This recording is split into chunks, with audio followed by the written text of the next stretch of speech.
Hello दोस्तों, नमस्कार है। एनएस गुप्ता एकेडमी में आप लोगों का हार्दिक स्वागत है। चलिए आज हम लोग एक टॉपिक के ऊपर बात करेंगे, ठीक है। और आप लोग मेरे वीडियो के साथ बने रहिए, आप लोगों को काफ़ी बेहतर तरीके से समझ में आएगा, ठीक है। तो चलिए आज हम लोग एक सिंधु घाटी सभ्यता की बात करेंगे। किसकी?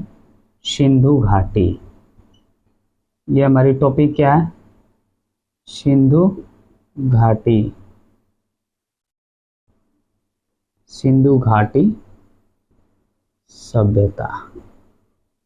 और इस सभ्यता का एक परिचय की हम बात करेंगे। क्या परिचय?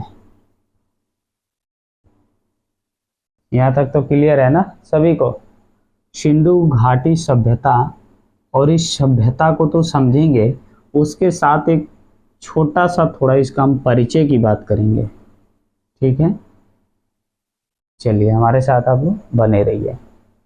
अब देखिए, जो ये सिंधु घाटी सभ्यता है, सिंधु का मतलब क्या है? ये है बाबू, एक क्या है? नदी।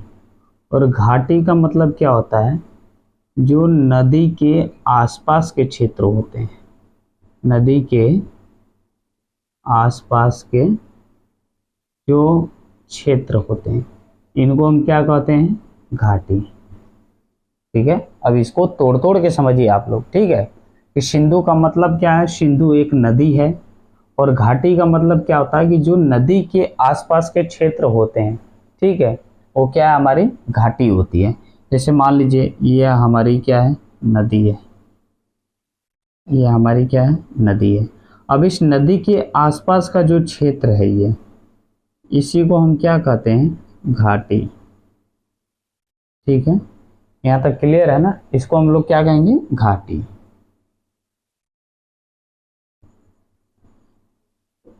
इसको आप लोग, और इसके क्षेत्र जो इधर भी है उसको भी क्या कहते हैं? हम घाटी ही कहेंगे। मतलब कहने का कि जो नदी के आसपास के जो क्षेत्र हैं वो हमारे क्या होते हैं? घाटी कहलाते हैं, ठीक है। तो उसी तरीके से सिंधु मतलब क्या है? एक नदी, और घाटी मतलब जो नदी के आसपास के क्षेत्र होते हैं। अब देखिए सभ्यता का मतलब क्या होता है, हम ये चीज जानेंगे, ठीक है। इस सभ्यता का मतलब होता है उनका स्वभाव। उनका स्वभाव कैसा था, उनकी सभ्यता कैसी थी, ठीक है, वो लोग कैसे रहते थे, ये सब क्या है? उनकी सभ्यता है।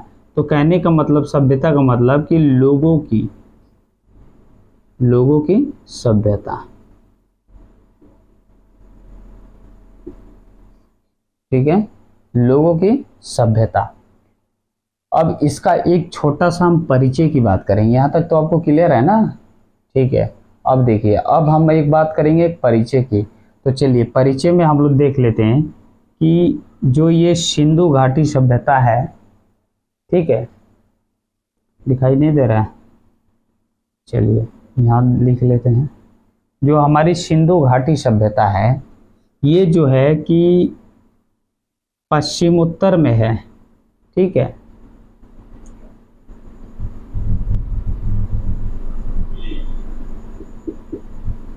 पश्चिमोत्तर भारत में स्थित है। जो ये सिंधु घाटी सभ्यता है, ये हमारे भारत के पश्चिमोत्तर क्षेत्र में क्या है? ये विस्तृत है या स्थित है। और देखिए जब इसके आगे हम चलते हैं, तो इसके आगे जो हम बात करते हैं तो उसमें हमारी क्या आती है कि इसका जो क्षेत्रफल है, ठीक है, क्षेत्रफल या आकार, जब इसकी आकार और क्षेत्रफल की बात करते हैं तो ये हमारा जो है कि त्रिभुजाकार क्षेत्र में स्थित है। कैसा है? त्रिभुजाकार क्षेत्र में। क्षेत्र में क्या ये विस्तृत है या फैला हुआ है, ठीक है। अब देखिए, अब इसके जब आगे हम चले जाते हैं तो इसकी जो फैला हुआ है, जो इसका विस्तार है, ये 20 लाख वर्ग किलोमीटर है। किलोमीटर तक क्या हुआ? ये फैला है। यहाँ तक तो क्लियर है? देखिए कहने का मतलब है कि जो हमारी सिंधु घाटी सभ्यता है ये पश्चिमोत्तर भारत में स्थित है। किधर है? पश्चिम उत्तर, यानी कि जब हम किसी दिशा की बात करते हैं तो हमारा यहाँ पे आती है उत्तर और नीचे आता है मेरा दक्षिण और इधर आता है मेरा पूर्व और ये मेरी आती है पश्चिम। ध्यान से समझिए ये चीज। तो यहाँ पे लिखा क्या है कि पश्चिम उत्तर भारत। पश्चिम उत्तर भारत का मतलब कि जो ये उत्तर और पश्चिम के बीच का जो ये इलाका है, जो उत्तर और पश्चिम के बीच का जो इलाका है, इसी को हम क्या कहते हैं? पश्चिमोत्तर। यहाँ तक तो क्लियर है ना, समझ में आ गया? इसको क्या कहेंगे हम? पश्चिमोत्तर कहते हैं। और जब उत्तर से दक्षिण की हम बात करते हैं तो इसका हम नाम दे देते हैं क्या? उत्तर पूर्व। यानी कि उत्तर और पूर्व के बीच में जो भी चीज स्थित होता है उसको हम क्या कहते हैं? ये उत्तर पूर्व में क्या है? स्थित है। शायद आप लोग थोड़ा बहुत तो ज्योग्राफी पढ़े होंगे तो समझ में आ जाएगा आप लोगों को, ठीक है? और जो नहीं पढ़ा है उसके लिए भी है, आसानी से आसान भाषा में जो है कि मैं समझा रहा हूँ आपको भी समझ में आएगा, ठीक है? अब जब दक्षिण पूर्व की जो बीच के हिस्से होते हैं इनको हम क्या कहते हैं? दक्षिण पूर्व। इसको क्या कहते हैं हम? दक्षिण पूर्व। अब देखिए जो दक्षिण और पश्चिम के बीच का जो हिस्सा आता है इसको हम कहते हैं दक्षिण पश्चिम। यानी कि ये दक्षिण पश्चिम में क्या है? स्थित है। यहाँ तक तो क्लियर है? ठीक है। अब आगे इसके हम चलते हैं, एक विस्तार बात करेंगे। जो सिंधु घाटी सभ्यता है इसके हम विस्तार की बात करेंगे कि इसकी विस्तार क्या है, ठीक है? तो देखिए जब इसकी हम विस्तार की बात करेंगे तो हमारा यहाँ पे आपको पता है कि सिंधु घाटी जो सभ्यता है ये त्रिभुजाकार क्षेत्र में क्या है? स्थित है। किधर है? त्रिभुजाकार क्षेत्र में स्थित है। अब आपको बताया ना कि इसके ऊपर के इसके हिस्से को क्या कहते हैं हम? उत्तर कहेंगे। और इसके निचले हिस्से को हम क्या कहते हैं? दक्षिण कहते हैं, ठीक है? अब इसके इधर हिस्से को क्या कहते हैं हम? पूर्व कहते हैं। और इसके इधर पश्चिम। यहाँ तक तो क्लियर है? ये मेरा उत्तर और नीचे दक्षिण और इधर मेरा पूर्व और इधर पश्चिम। देखिए अब इसकी जब विस्तार की बात करते हैं यहाँ पे लिख लेते हैं, ठीक है? सिंधु घाटी सभ्यता विस्तार।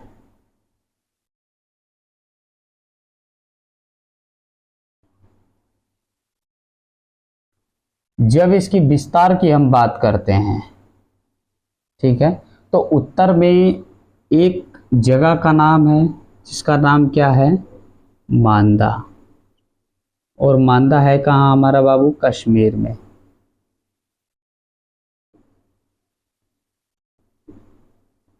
मेरा कहाँ स्थित है?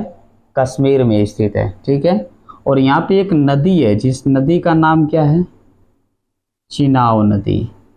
चिनाव नदी, ठीक है?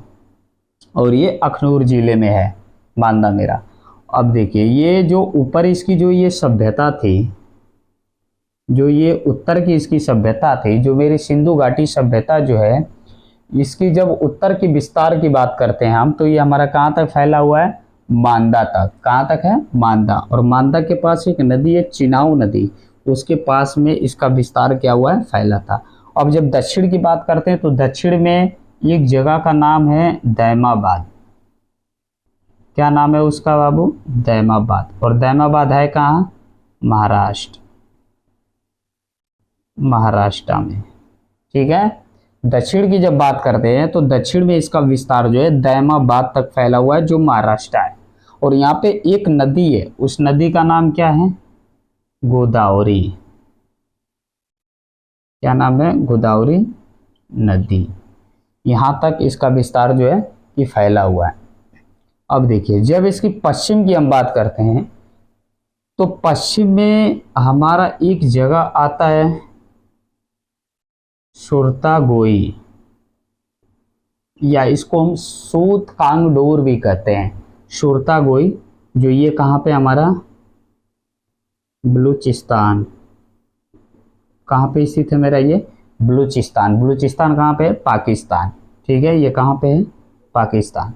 अब यहाँ पे एक नदी है, ठीक है? वो नदी का नाम क्या है? दाशक नदी। यहाँ भी एक नदी के किनारे ही सभ्यता ये बसा हुआ है, यहाँ पे भी एक नदी के किनारे बसा हुआ, उस नदी का नाम क्या है? दाशक नदी, जो सुरतागोई के पास बसा हुआ है। सुरतागोई है कहाँ मेरा? बलूचिस्तान, और बलूचिस्तान कहाँ आता है? पाकिस्तान के अंतर्गत आता है। ठीक है, अब देखिए जब इसकी पूर्व की बात करते हैं तो पूर्व में हमारी एक जगह का नाम है आलमगीरपुर। क्या नाम है? आलमगीरपुर। ठीक है, उस जगह का नाम क्या है? आलमगीरपुर। और आलमगीरपुर जो है कि एक नदी है वहां पे जिसका नाम क्या है? हिंडन नदी। ये कौन सा है? हिंडन नदी। और आलमगीरपुर बाबू कहाँ पे स्थित है? तो उत्तर प्रदेश। कहाँ पे स्थित है? उत्तर प्रदेश के अंदर हमारा एक आलमगीरपुर आता है। ठीक है, और यहाँ पे एक नदी है जिस नदी का नाम क्या है? हिंडन नदी। अब इतने सारे टॉपिक के ऊपर मैं बात किया, अगर इसमें से आपको कोई चीज़ समझ में नहीं आती है तो आप हमें कमेंट करके बताइएगा, उस चीज़ का निवारण और निस्तारण दोनों जो है कि बेहतर तरीके से किया जाएगा। ठीक है, तो चलिए यहाँ एक बार हम लोग फिर फटाक से 5 मिनट्स के अंदर जो है कि इसको रिवीजन कर लेते हैं। ठीक है, तो देखिए मेरा टॉपिक था कि सिंधु घाटी सभ्यता क्या है और उसकी एक परिचय की बात करेंगे कि इसका परिचय क्या है। तो आपको हम बता देना कि सिंधु मतलब जो बच्चे नहीं जानते हैं कि सिंधु घाटी सभ्यता क्या है, तो मैं उनको विस्तृत रूप से समझाना चाहता हूँ कि सिंधु एक नदी है। सिंधु का नाम क्या है? एक नदी। उस नदी का नाम क्या है? सिंधु नदी, जो कि पाकिस्तान में स्थित है। और जब घाटी की बात करते हैं तो जो नदी के आसपास के क्षेत्र होते हैं, यहाँ मैं बताया हूँ ना, ये मेरी क्या है? ये नदी है। और जो नदी के ये आसपास के जो क्षेत्र होते हैं, ये जो मैं दिखाया हूँ, इसको हम क्या कहते हैं? घाटी। ठीक है, इनके आसपास का जो क्षेत्र होता है उसको हम क्या कहते हैं? घाटी कहते हैं। ठीक है, और सभ्यता मतलब कि जो लोग वहां रहते थे उनकी सभ्यता क्या थी। ठीक है, वो लोग कैसे रहते थे, उन लोगों का बोलने का तरीका कैसा था, बैठने का तरीका कैसे था, तो ये सब हमारी उनकी सभ्यता में आ जाती है। मतलब कि वहाँ के जो लोग थे उनकी स्वभाव कैसी थी। ठीक है, ये सभ्यता के अंतर्गत आता है। अब उसके आगे हम एक परिचय की बात करेंगे कि आखिर में सिंधु घाटी सभ्यता का एक छोटा सा जो है कि एक परिचय बात करेंगे, फिर उसके आगे जो है कि विस्तार के रूप हम लोग चलते जाएंगे। और इसी तरीके से सिंधु घाटी सभ्यता जो है कि आगे और भी इसके बारे में हम लोग अध्ययन करेंगे बेहतर ढंग से। ठीक है, तो देखिए जो ये सिंधु घाटी सभ्यता है ये पश्चिमोत्तर भारत में स्थित है। किधर है? पश्चिमोत्तर भारत में। जैसे कि मैं यहाँ पे एक छोटा सा डायग्राम के माध्यम से आपको समझा दिया हूँ कि उत्तर और पश्चिम के बीच का जो इलाका आता है उसको हम कहते हैं पश्चिमोत्तर। ठीक है, तो इसी इलाके में हमारी सिंधु घाटी सभ्यता, जो ये इलाका है, इसी इलाके में हमारी सिंधु घाटी सभ्यता क्या था? विस्तार रूप से फैला हुआ था। ठीक है, अब जो इसकी क्षेत्रफल है, ठीक है, सॉरी, जो इसका क्षेत्र है, जो इसकी आकार है, वो आकार कैसा है? त्रिभुजाकार क्षेत्र में था। जैसे यहाँ पे मैं आपको लिख दिया हूँ, कैसा था? त्रिभुजाकार। ये मेरा क्या है? सिंधु घाटी है। ठीक है, ये क्या है? त्रिभुजाकार क्षेत्र में फैला हुआ था। ठीक है, अब इसकी जो है कि ये 20 लाख वर्ग किलोमीटर तक क्या था? ये फैला हुआ था। जब इसकी विस्तार की हम बात करते हैं तो 20 लाख वर्ग किलोमीटर तक क्या हुआ था? ये फैला हुआ था। ठीक है, अब देखिए, अब जब इसकी विस्तार की हम बात करते हैं तो विस्तार में जो है कि हम लोगों ने देख लिया है कि उत्तर में ये हमारा मांदा तक फैला हुआ। मांदा है कहाँ? कश्मीर के अंतर्गत आता है। और यहाँ पे एक जिला है अखनूर, अखनूर के अंतर्गत आता है मेरा मांदा। ठीक है, और यहाँ पे एक नदी है जिस नदी का नाम क्या है? चेनाब नदी। इस नदी के किनारे तक ये सभ्यता क्या हुआ था? बसा हुआ था। अब जब दक्षिण की हम बात करते हैं, जब इसकी दक्षिण की हम बात करेंगे तो हमारा एक आता है महाराष्ट्र। ठीक है, महाराष्ट्र में एक जगह का नाम है दैमाबाद, और उस दैमाबाद के पास जो है कि एक नदी बहती है, उस नदी का नाम क्या है? गोदावरी। और उस नदी के किनारे हमारे दक्षिण में जो है कि इनके विस्तार क्या हुए थे? फैले हुए थे। ठीक है, अब देखिए जब इसकी पूर्व की हम बात करते हैं तो पूर्व में उत्तर प्रदेश के अंतर्गत एक आता है आलमगीरपुर, और आलमगीरपुर के पास जो है कि ये एक नदी बहती थी जिस नदी का नाम क्या है, हिंडन नदी, और उस नदी के किनारे तक हमारी सिंधु घाटी सभ्यता का जो विस्तार था ये फैला हुआ था हमारे पूर्व में। ठीक है, और जब पश्चिम की हम बात करते हैं तो पश्चिम में सुरतागोई तक फैला हुआ है, और सुरतागोई है कहाँ आपका, तो ये है बलूचिस्तान यानी कि पाकिस्तान के अंतर्गत ये आता है। और यहाँ पे एक नदी बहती है जिस नदी का नाम क्या है, दाशक नदी। ठीक है, यहाँ तक तो क्लियर है आप लोगों को। अब देखिए, अब जब इसकी त्रिभुजाकार जो क्षेत्र है, तो जब हम इसकी उत्तर से लेके, इसको इरेजर कर देते हैं, जब हम उत्तर से लेके और दक्षिण की बात करते हैं तो ये हमारा फैला हुआ है कितना, किसको पता है बताइए जरा थोड़ा। ये मेरा फैला हुआ है 1400 किलोमीटर। कितना फैला हुआ है, 1400 किलोमीटर तक ये फैला हुआ मेरा मांदा से लेके और यहाँ दहमाबाद तक, इसका जो है कि उत्तर से दक्षिण का विस्तार। और जब पूरब से पश्चिम की विस्तार की हम बात करते हैं, जब पूरब से पश्चिम की विस्तार की बात करते हैं तो ये मेरा फैला हुआ है 1600 किलोमीटर। कहाँ तक फैला हुआ बाबू, ये 1600 किलोमीटर। और उत्तर से दक्षिण तक की विस्तार कितनी है इसकी, तो 1400 किलोमीटर। ठीक है, तो यहाँ तक आप सभी को समझ में आ भी गया होगा। अगर जिसको नहीं भी आया, जहाँ भी डाउट है वो हमें कमेंट करके बताएंगे और उनका निस्तारण किया जाएगा बेहतर तरीके से। ठीक है, और आगे इसके फिर अगले सेशन में जो है कि आगे इसके बारे में हम लोग और पढ़ेंगे और डिटेल में पूरी जानकारी हासिल करेंगे। ठीक है, डिटेल में इसकी पूरी जानकारी हासिल करेंगे। और एक चीज़ मैं आपको और बता देना चाहता हूँ कि यहाँ पे जो है ये जो त्रिभुजाकार क्षेत्र का जो हमारा सिंधु घाटी सभ्यता है, यहाँ पे एक चीज़ कॉमन मिल रहा है देखने के लिए। कॉमन क्या है, तो कॉमन हमें मिल रहा है नदी। आखिर में जो ये उत्तर में भी मैं बात किया तो नदी के किनारे ही बसा था, और दक्षिण में बात किया तो फिर भी नदी के किनारे ही बसा हुआ है। जब पूर्व की बात करते हैं तो फिर भी नदी के किनारे बसा हुआ है, और जब पश्चिम की बात करते हैं तो फिर भी किसके किनारे बसा हुआ है, नदी के किनारे। तो आप लोग बताइए कि नदी के किनारे ही क्यों बसा हुआ है।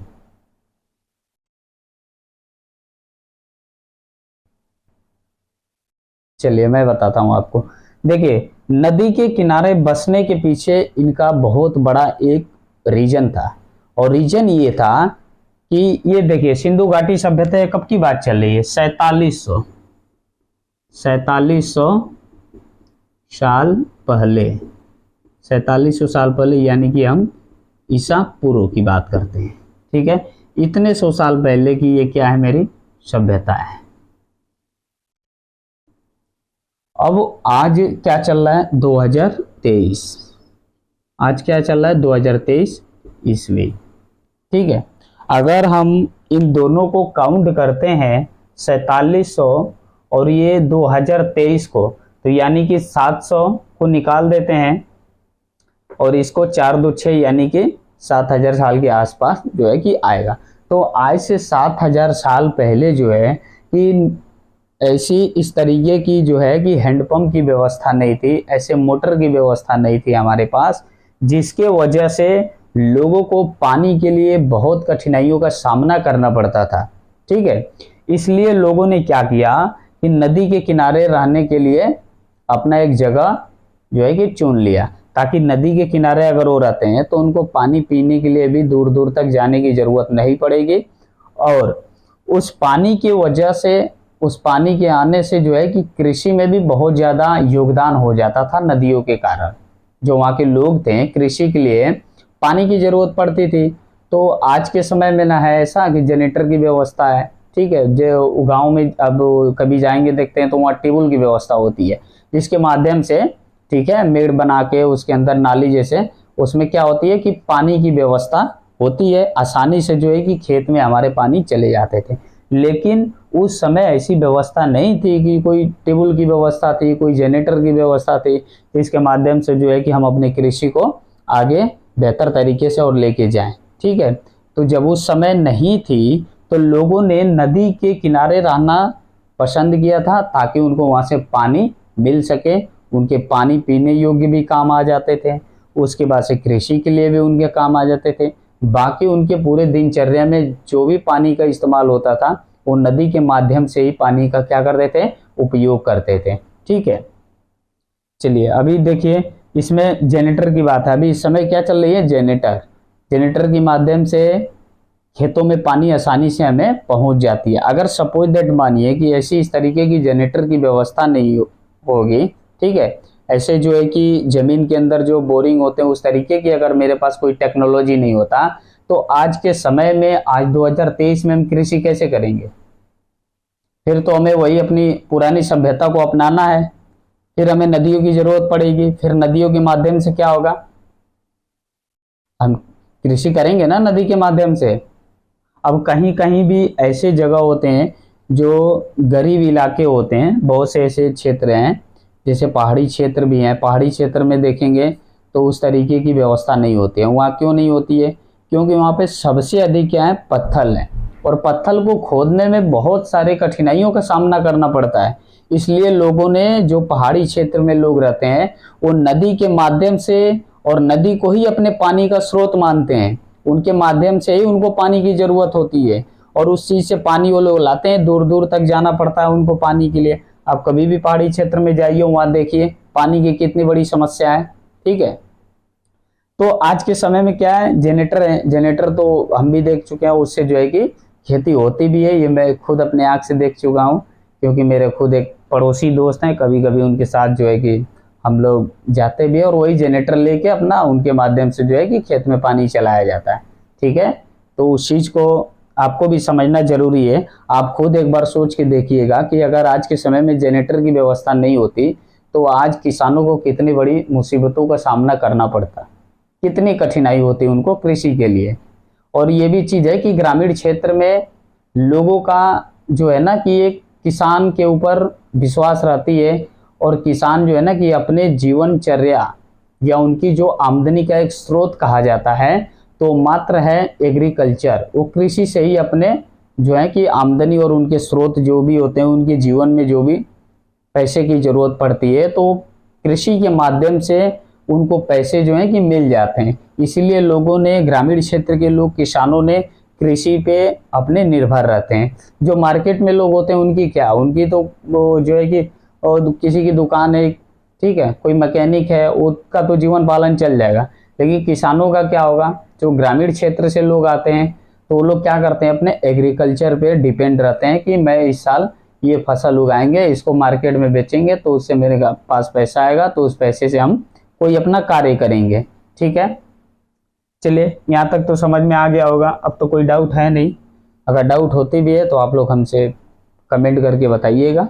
ठीक है, बाकी हम लोग अब देखेंगे अगले सेशन में, अगले दिन। ठीक है दोस्तों, धन्यवाद, नमस्कार।